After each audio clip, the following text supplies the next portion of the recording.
I've always been interested in learning. At the end of 4th grade, my mother became concerned when I couldn't spell the word glasses.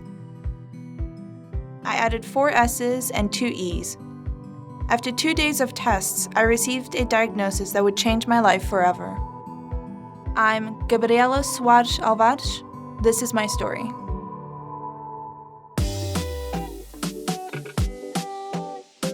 Growing up in Portugal, I moved to Tanzania when I was 9 and attended the International School of Tanganyika, a prestigious and rigorous elementary and secondary school with some of the brightest students in Africa. In 5th grade, I was diagnosed with dyslexia, a learning disorder that affects identifying speech sounds and learning how they relate to letters and words.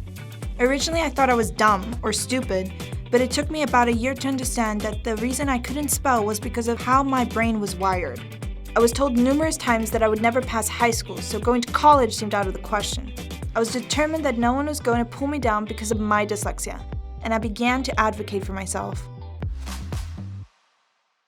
After graduating high school, I was determined to go to university. I knew the United States offered colleges that supported students with different learning abilities. Quinnipiac initially wasn't on my radar, but on a visit to campus, I turned to my mom and said, I have to come here.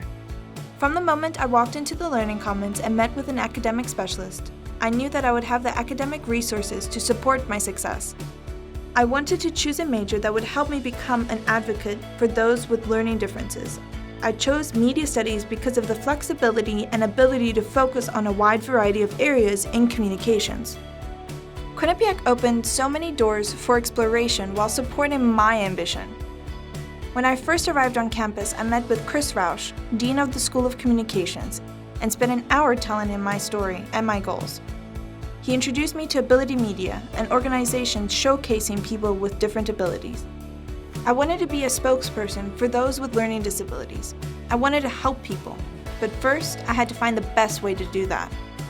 When I shared this with one of my public relations professors, Andrea Obstin, she said, "Gabriela, slow down. It takes time. You're going to get there."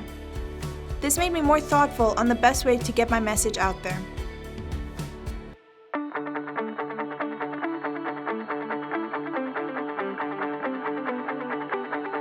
What I've learned at Quinnipiac has given me the tools to use my story to make an impact.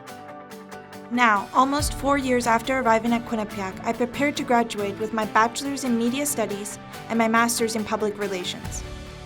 The support I've received, the lessons I've learned, and the experiences I've had at Quinnipiac have helped me become my own person. Being diagnosed with dyslexia changed my life, but it hasn't defined me. It's provided an opportunity to share my story. I'm Gabriela Soares Álvares, and that's my story.